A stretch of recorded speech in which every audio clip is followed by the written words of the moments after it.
first verse it says, every wise woman builds her house, but the foolish one tears it down with her own hand.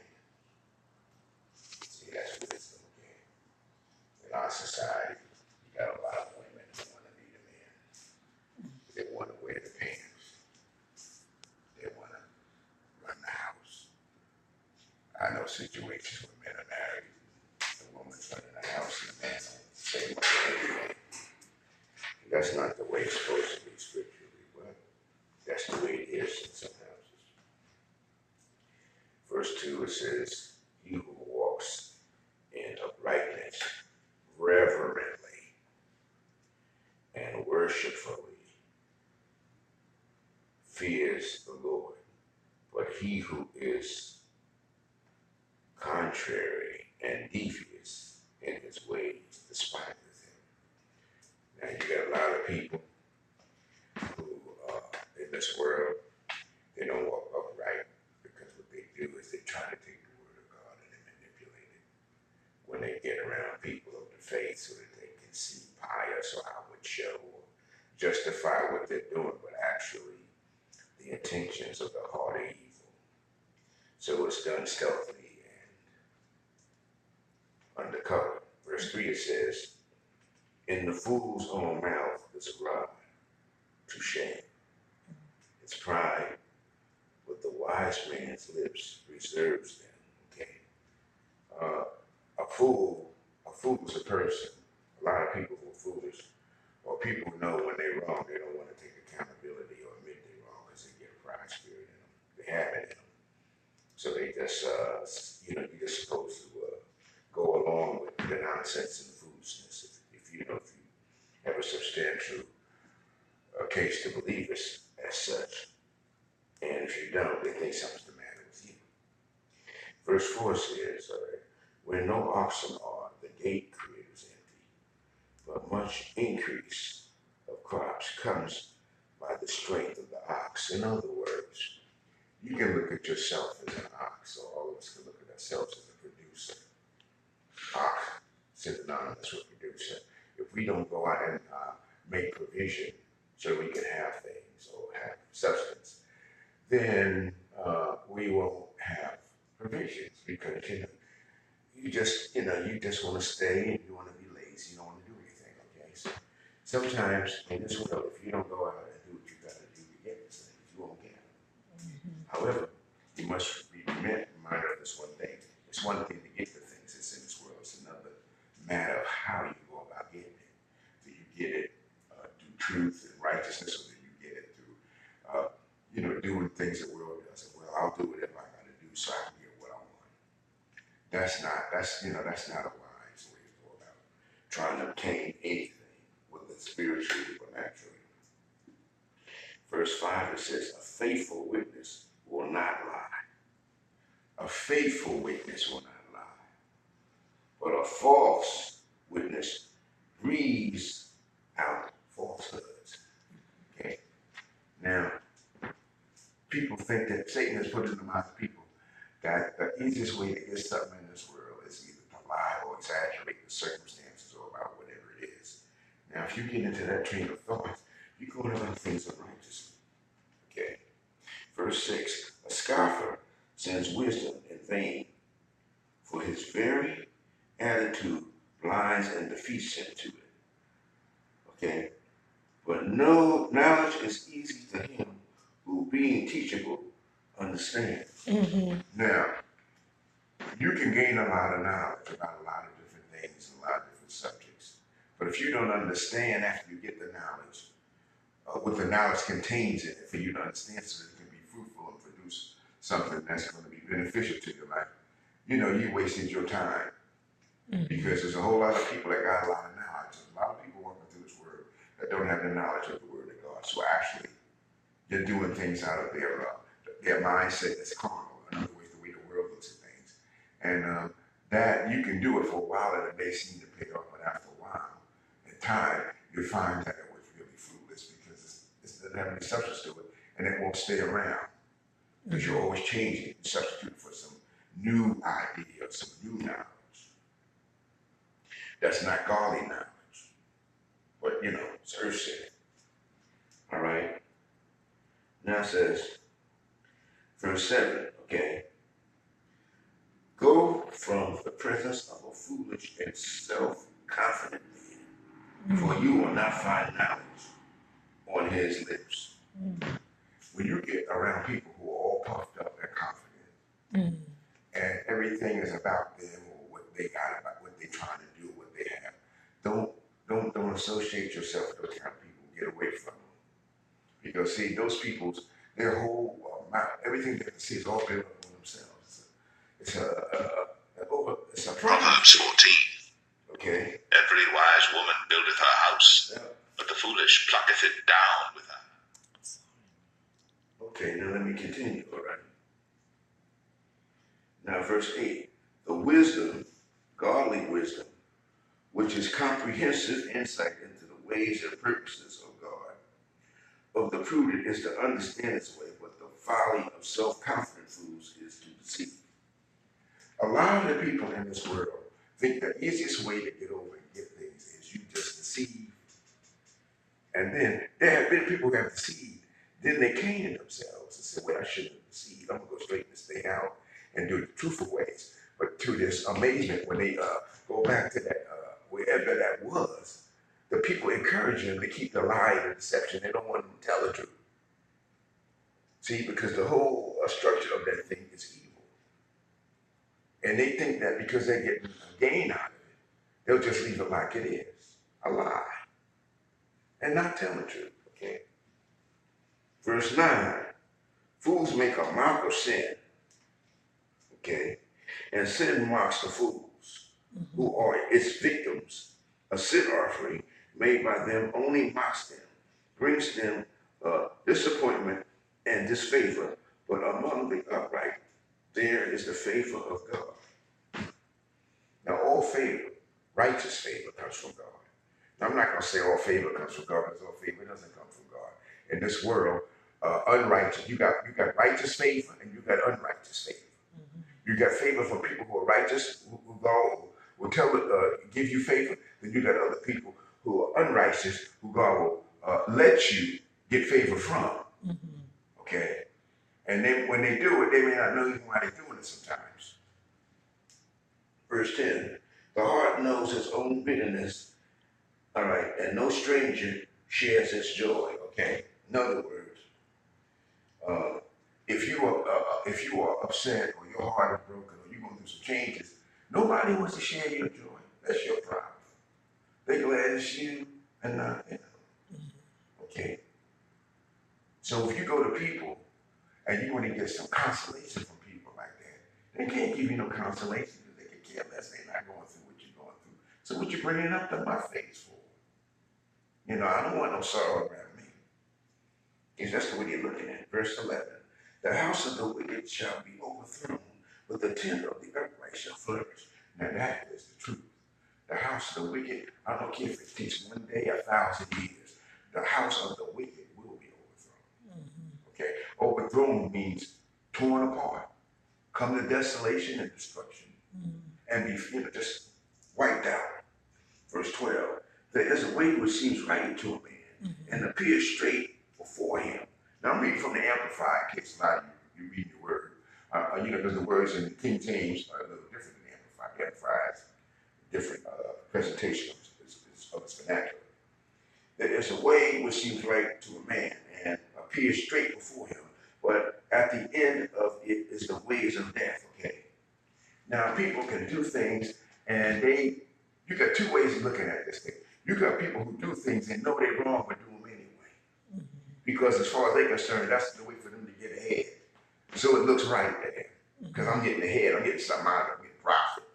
You got these other people who say, wait a minute, I can't do it that way. Because see, I'm gonna tell you something, people. When you run into this, you got something in you. Everybody is born with something called a conscience. And your conscience is like a thermometer. And your conscience is gonna tell you what's something wrong and what's something right. Now you can say within yourself, I don't want to listen to that mess. Your mind can say, well, no, you want to do this. No, but your conscience is going to be the thermometer of whether what you should do and what you shouldn't do.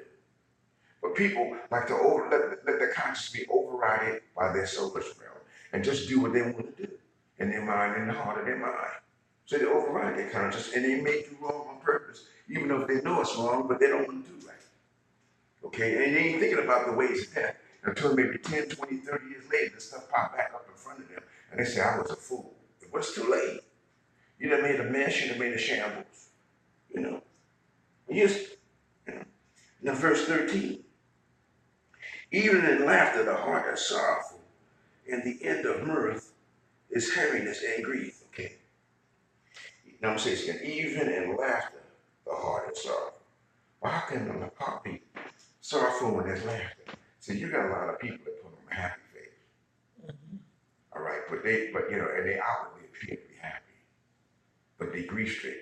They just don't want you to see it on their countenance. Mm-hmm. So they disguise it, you know, by the expression on their face. And when they get out of your face and walk down the street alone, that spirit is on them as well. And you can't see it now.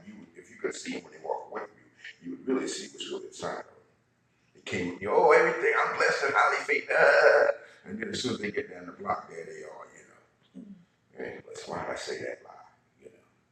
Because your pride, you don't want people eating in your business, or you was prideful or something. I don't know. 14. The backslider in heart from God and from fearing God shall be filled with the fruit of his own ways, and a good man shall be satisfied with the fruit of his ways, with the holy thoughts and actions which his heart prompts and in which he delights. In other words, you're going to do what your heart dictates. If your heart dictates sin, you're going to do sin. If your heart dictates righteousness, you're going to do righteousness. Like I said before, what path you take towards doing the unrighteous and righteous will have to do with the thermometer of your conscience. You got these people in these primitive nations don't know nothing about no word of God, no Bible, nothing. But they know certain things just not right. They ain't nobody taught them it. Ain't nobody said nothing about it, but they know within their conscience that there's just certain things that's not allowed. Like, all right. If you end this one man, they will say, look, ask this man, one man from tribe, what do you do if this man went and took your wife with him tonight? And the man said, I will kill him. Now this man don't know nothing about the Bible. Mm-hmm. But he knows enough to know that something ain't right about it. He said, well, only go get his own. You know, don't come in and mess with my stuff. You know, I'm telling you. The Indians used to say, you know, long time, that a happy hunting ground. They knew there was something in the spirit world when they got all smoked up on peyote and all that stuff. and just messing around with those solutions to the cactus buttons.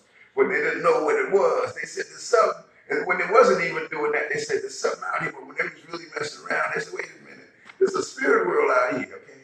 And believe it or not, the reason sometimes Satanists are ahead of Christians, because Satanists may spend 10, 12, 15 hours a day practicing Satanism, because they want to get familiar with the spirit world. But they don't want to get familiar with the spirit world for the sake of trying to get the gospel help people. They want to get it, get to the spirit world so they can communicate with demon and evil spirits, so they can figure out how they can get something or gain power or get over or do something.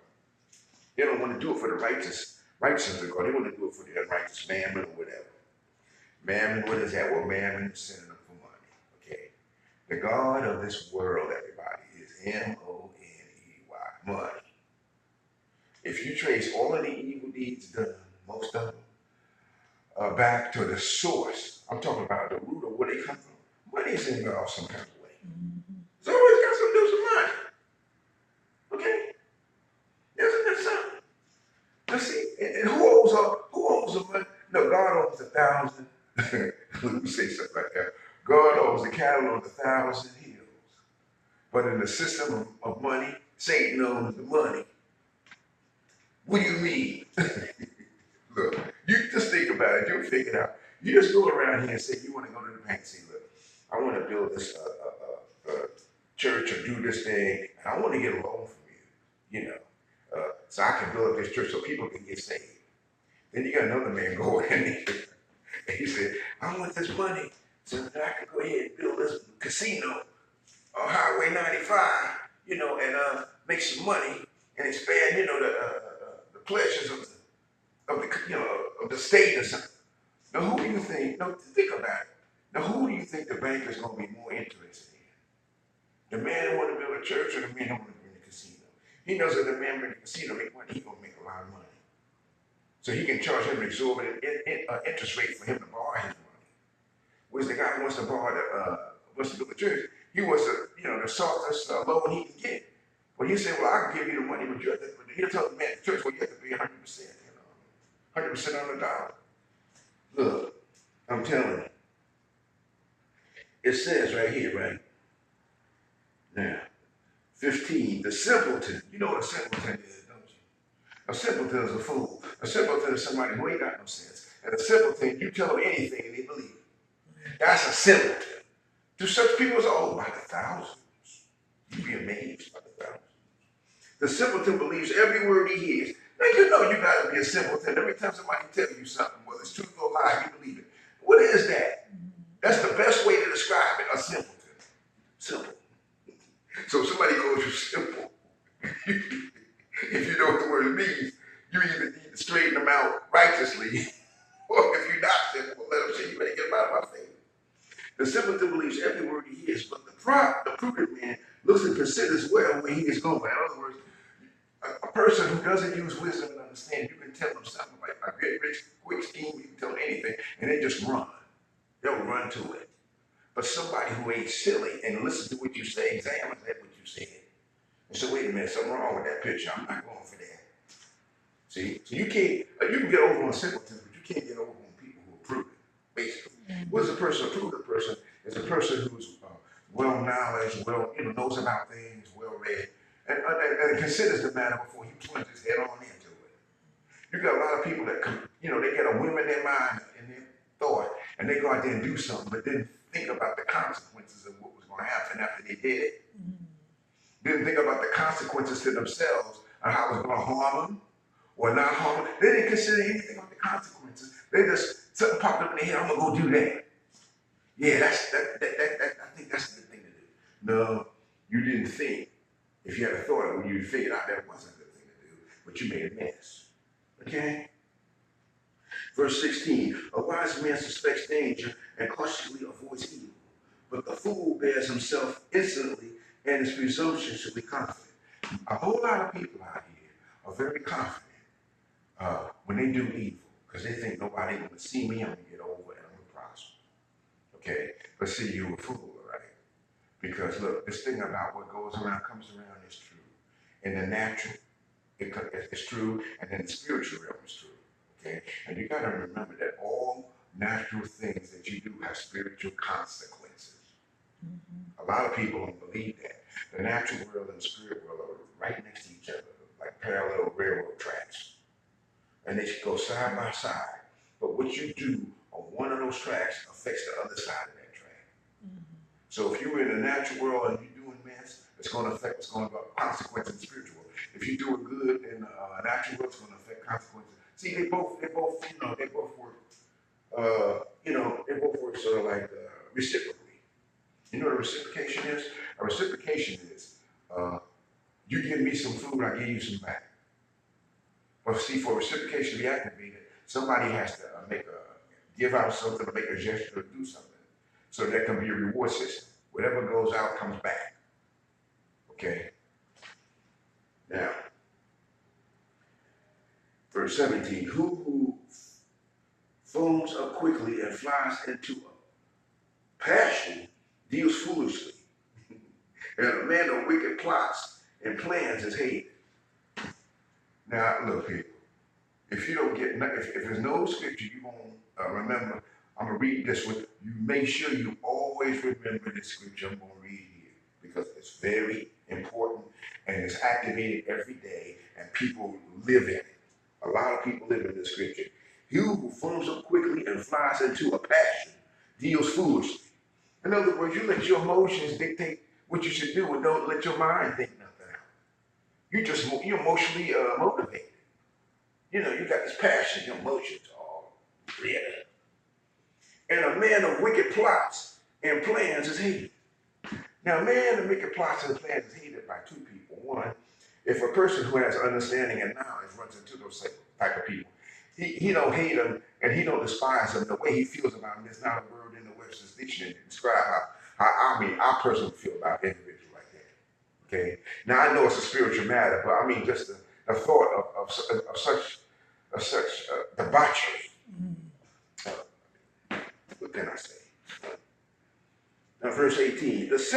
acquire folly, but the prudent are crowned with knowledge. Now, I'll say it again. Okay, the simple. Now, we already told you a few verses back what somebody was simple was. That said, the simple acquire folly. In other words, the simple just, if the simple pursue their path or the way they think, they're going to get a bunch of foolishness and a bunch of just nothing. Nothing's going to come out of it. But the prudent are crowned with knowledge. Now, the prudent is the person who spends time, who reads, who prays, who talks to God for counsel. I'm telling you, spiritually prudent. I ain't talking about the earthly prudent. They all think they're prudent because they think that they can find a way to some more money, that they're pretty smart. Okay? Look, you can't buy peace, you can't buy joy, you can't buy happiness. These are spiritual matters. You can't buy them with paper money. Okay? Now I know it says, but it says in the word of God, money answereth all things. Oh, really? Money answereth all things? I'm not going to clown that, but think about it. You think about that. Okay? All right. Now, verse 19. The evil men bow before the good, and the wicked stand suppliantly at the gates of the uncompromisingly righteous. Now, that's the truth. I'm going to read it again, all right? The evil man bows before the good, and the wicked stands suppliantly at the gate of the uncompromisingly righteous. See, if a person is good, they don't compromise with evil. So they are uncompromisingly righteous because they don't make deals with evil. Okay? Now, the people who are evil, they know they're evil. They know that stuff is funky. All right? But you're going to bow before the righteous. But see,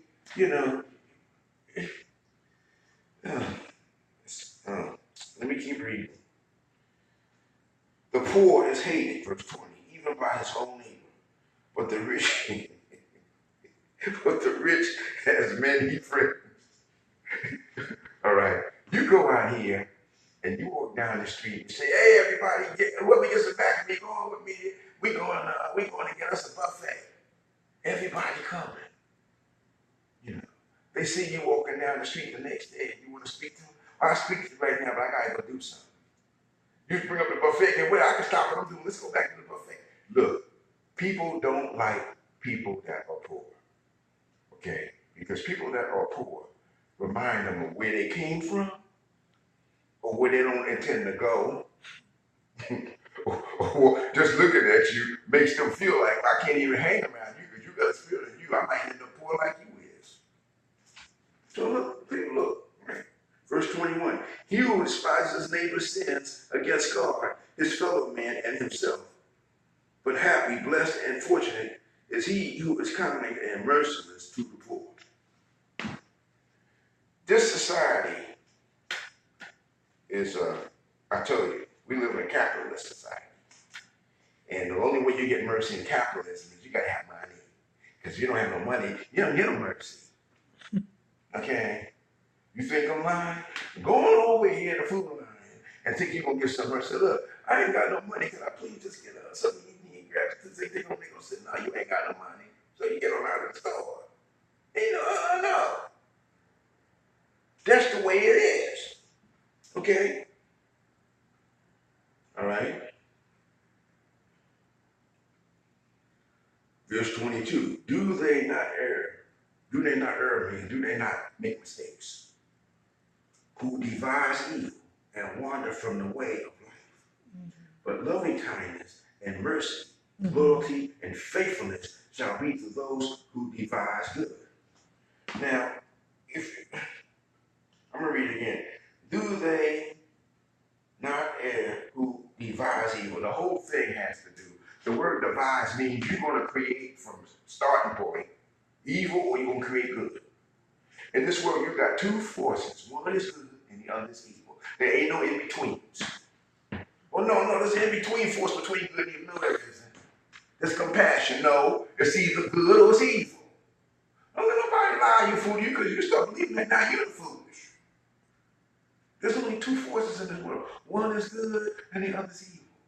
Once you sense evil, it says in the word of God, flee the very appearance of evil. A lot of people, they run in our society, what they do is, it says, what it says, the scripture says, day and night, all they do is think about it, how they going to do evil alone. Can you imagine that? Anyway, verse 23, in all labor there is profit, but idle talk, these only the powerful. Now that's self-explanatory, okay? I don't have to explain that to you. You all know what that means. Verse 24, the crown of the wise is their wealth of wisdom, but the foolishness of self-confident fools is nothing but folly. In other words, a person who has wisdom and knowledge is ahead of the person who thinks he's all that, and he ain't got no kind of common sense. And he just does things by impulse or by instinct, like an animal would. That's foolishness. So who do you think? Who would you rather hang out with? Would you rather hang out with the person that's wise or the dummy that thinks he's wise and he got it going on, but he don't have nothing? Verse 25, a truthful witness saves lives, but a deceitful witness speaks lies and endangers them. Isn't that awful? A truthful witness saves lives, but a deceitful witness speaks lies. Now, look, in this society, in this great country that we live in, you got a plethora of lies. People who will lie for anything. Just give me a little something, give me a little this, a little that, just sweat my beat, give me some money. I say whatever you tell me to say. And the word you think I'm lying? There was people in the Old Testament when people died, they had people paying people to go mourn them and walk behind the people who was dead. Like when women and wail, like they were so sorrowful about the person who was dead, and they were just paid to go there and mourn. They didn't even know the person that was dead. Does that make any sense to you? I'm just trying to tell you, people do all kinds of stuff just for that money. Okay. Now, verse 26.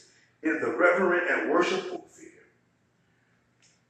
To fear God is not to fear God like you would fear a silly man. To fear God is that God is. You know what God is. His grace, His power, His mercy. And you know that, He holds the keys of hell and death. God is merciful. So you fear Him in that way. You don't feel like, if I don't do what God says, He's going to kill me tomorrow. No. That's the devil's business. God doesn't function in that business. That's the devil's. Well, look, if you don't give it to me by 12, we're gonna get rid of you and your whole family. See, that's not God. I'm not talking about that kind of fear. Okay. This is reverence and worship fear of the Lord is a fountain of life that one may avoid the snares of death. Well, what's the snare there? What is that? I never heard of a snare there. Well, I'll put it this way. Once you come to a knowledge of the word of God, and the gospel of Jesus Christ, and if you refuse it, well, now you understand that now. You just walking in it. You live in conscious being, but you are in the snare. You're in the trap. You're in the trap that don't have no lock and no key. There's no key to the lock. You was caught, and you ain't getting out. And the only way you get the key is you got to come around and get your thinking back the way it should be and say, Lord Jesus, have mercy. And once your heart is open like that, you mean the snare will just drop off you. You won't have a snare no more. You'll be a free man. Other than that, you just walk. They got this program called The Walking Dead. You know how many billions of people walking around this planet is The Walking Dead? What you mean they walking it? If they ain't got Jesus Christ, then 1/3 of their spirit man is deactivated. What does that make them? 2/3 alive? I ain't never heard of nothing that was 2/3. You could be 2/3 alive.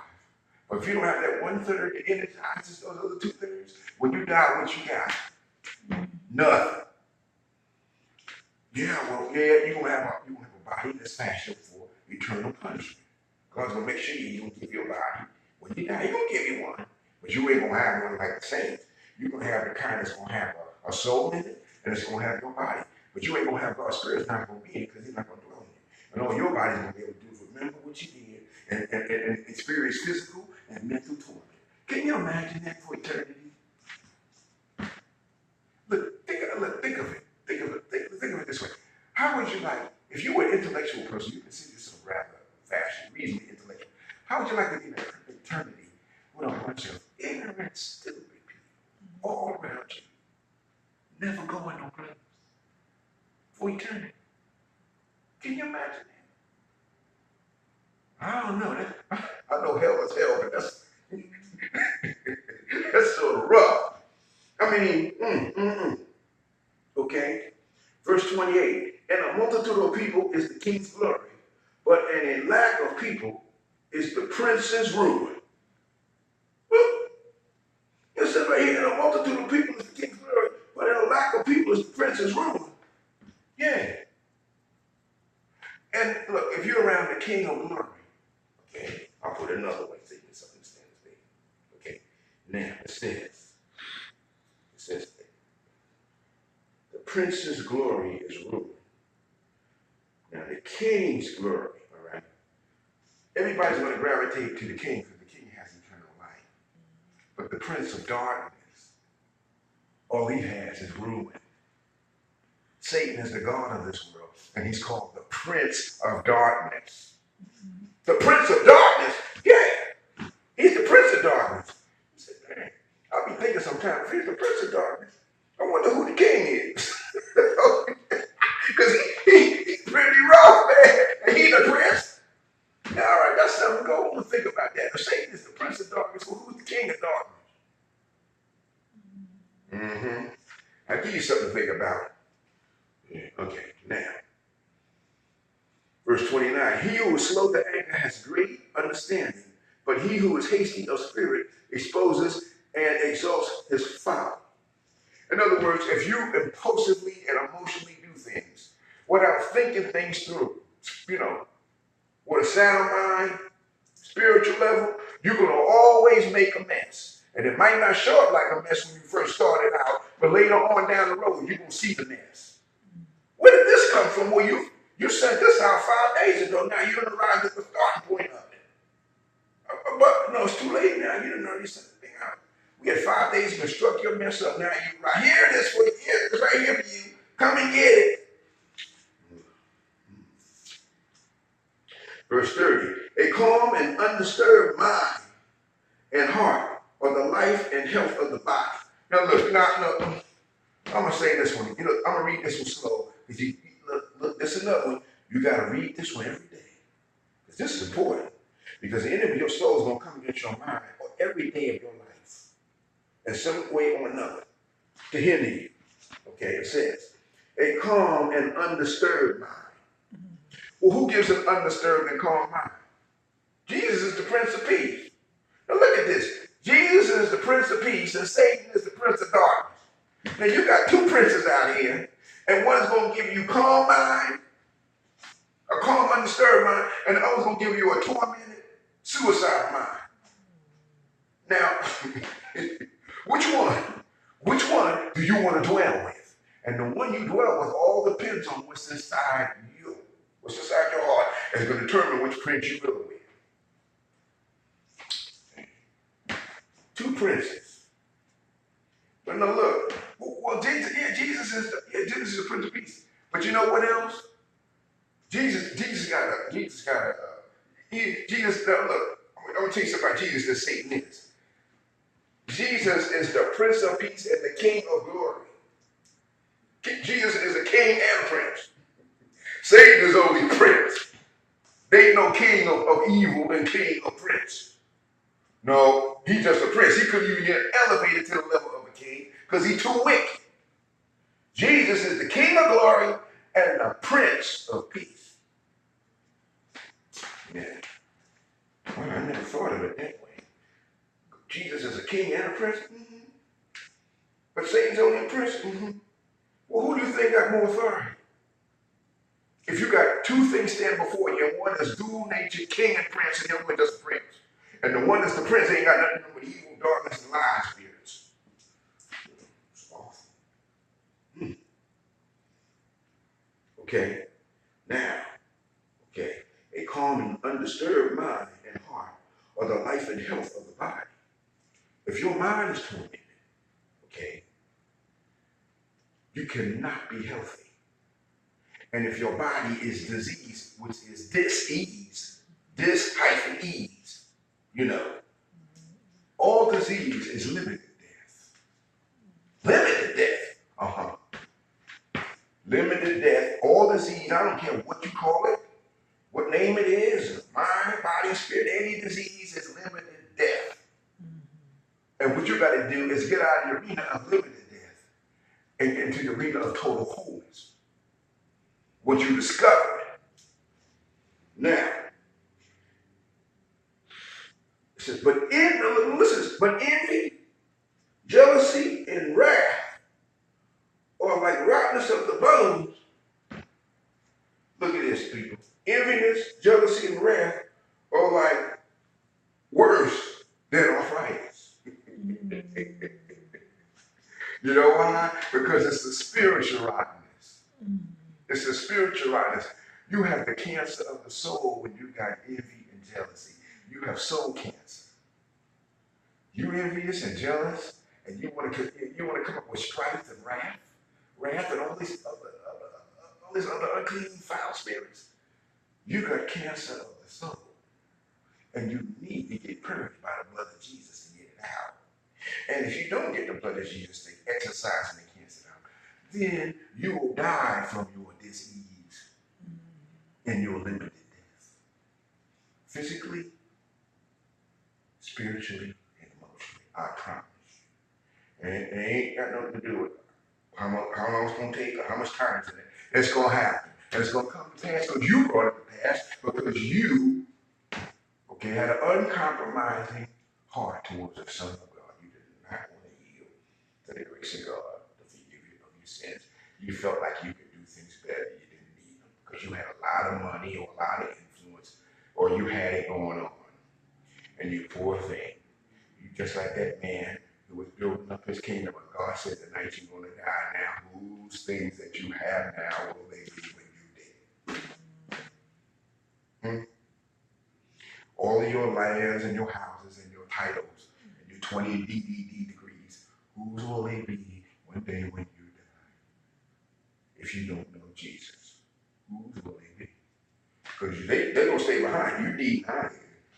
It'd be right here, and you going on in eternity into a Christless eternity. Somewhere Christless. Not with Christ, I said somewhere Christless. Okay, now, verse 31. He who opposes the poor, when you know what oppose the poor means, that means that you don't want to have nothing. Okay. Reproaches, mocks, and insults his maker. But he who is kind and merciful to the needy honors him. Now see what it is that, see, God, he said, God gives us the power to get wealth. And God gives us the power to get everything. Not just wealth, he gives us the power to stay healthy. He gives the power for everything. But it's up for us to initiate the process that we have to do when we obey the commands of God so that we can stay under his favor and get these provisions. You can't get these provisions when you do not want to honor what God says in the book. You don't want to read, you don't want to pray, you don't want to spend time with God, you don't want to fast. You just want to live your life as while I'm here, and when I'm gone, I was here. And that was that. No, everybody is born for a purpose. And everybody is born for at least one gift. Okay? But every time, even though we're all born one gift, that gift is for the glory of God. In the long range, not for us. It's God's going to get the glory about it. Okay? People are going to be walking around here. You got Stevie Wonder, can't see nothing.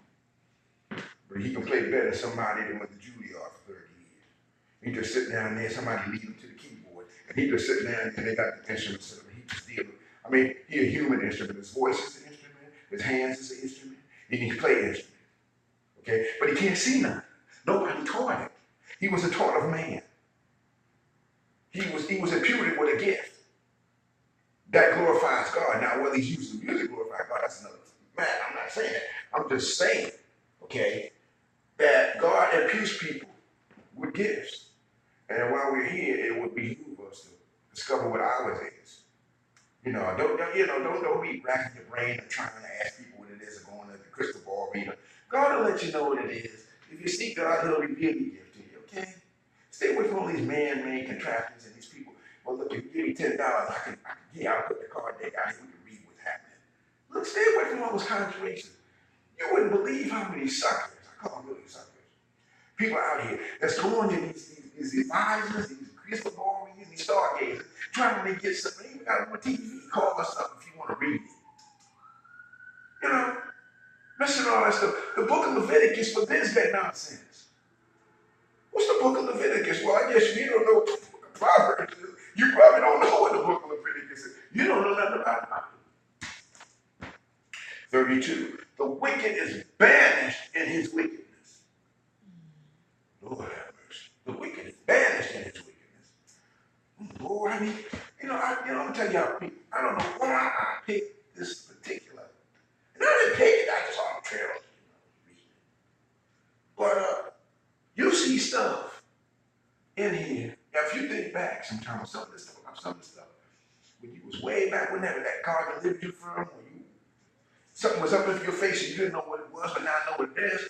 The book of Proverbs will reveal things to you that you always may have had a question about in the past, but now you get an answer to in the present. You know, that you didn't pay much mind to. It could have been happening years ago, stuff that happened years ago, but God gives you an answer.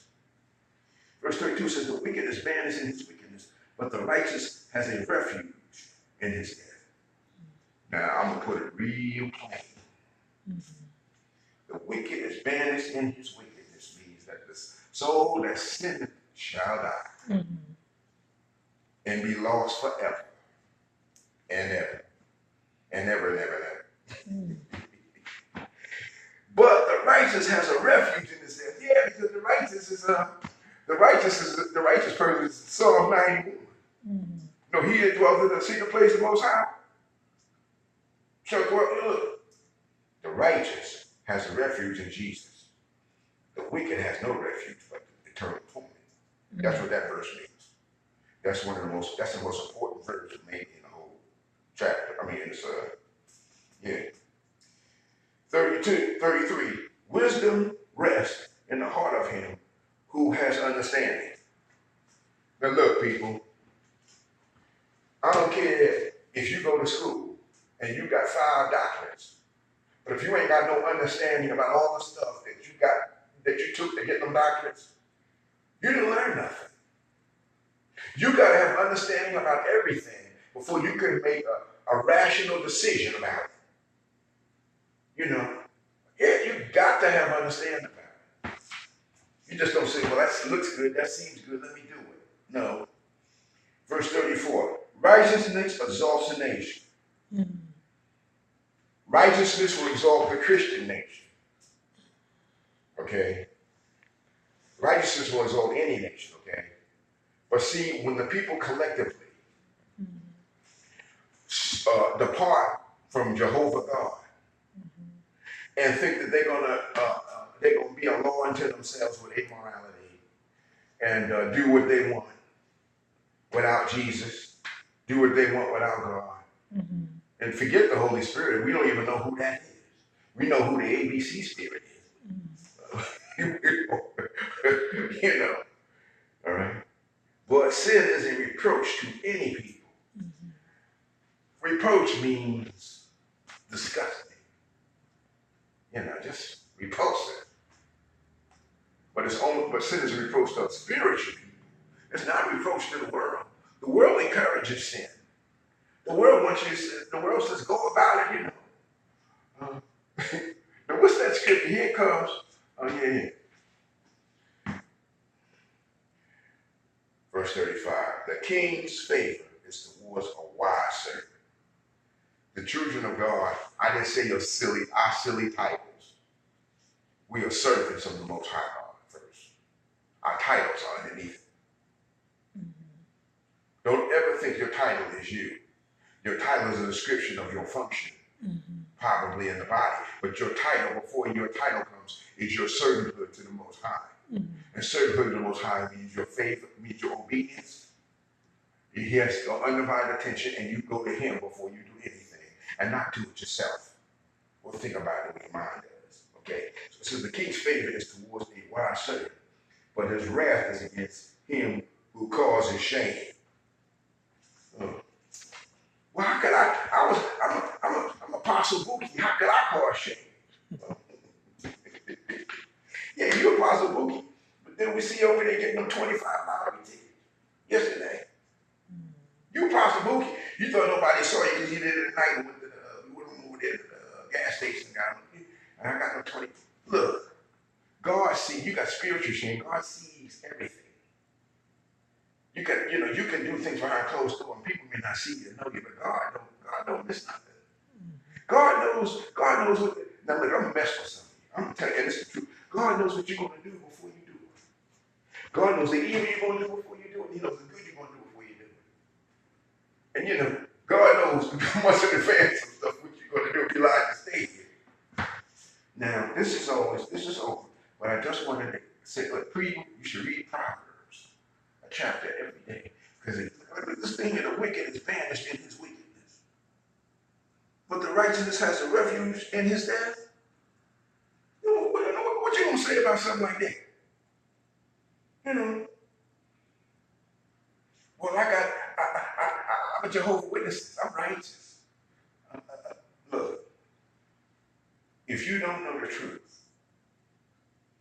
then you're a candidate for destruction. I promise you. There's a whole lot of people that went to church, come to church, not like ours or other churches, and people have told them not the truth but something else, and they believed it. And a lot of people in hell today is going to be looking for the preacher whose church was in there told them that lie. They got them sitting there. Now I hope you all got something like this. And I'm departing from the sacred precipice. We're going to turn the service over to our beloved pastor. Thank God it's her, not me. Because if it was me, I wouldn't be called beloved. I'd be called a ruthless, whatever. And you'd have all kinds of names and synonyms for me that wouldn't be godly. So pray that she stays the pastor and that I never ascend and substitute. But we switch around and that happens. I ain't saying it is, but I'm saying if that happens, you're going to find two different reproaches. You're going to have one of, I'll put it this way, you're going to have one of compassion and one of no mercy. So I believe. I mean, I'm talking about the spirit now. I'm not talking about no flesh. See, because I said that which is of the flesh is flesh, and that which is of the spirit is spirit.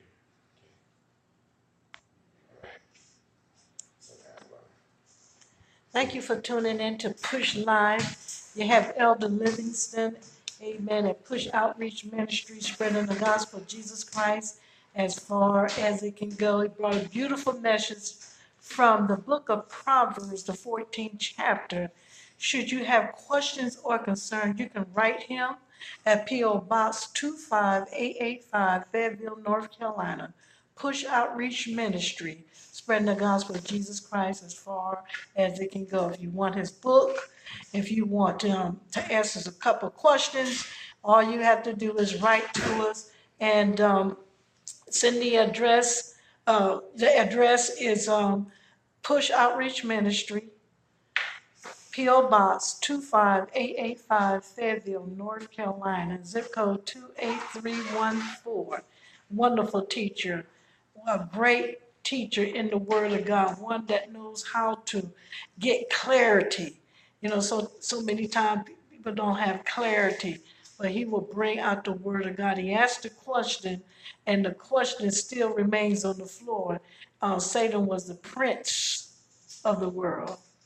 Amen. But God was the prince and the king of the world. So he said, who is the king of darkness? So if you think you know the answer, just write us and we can respond back to you. God bless you. May heaven smile upon you. Have a wonderful Sunday.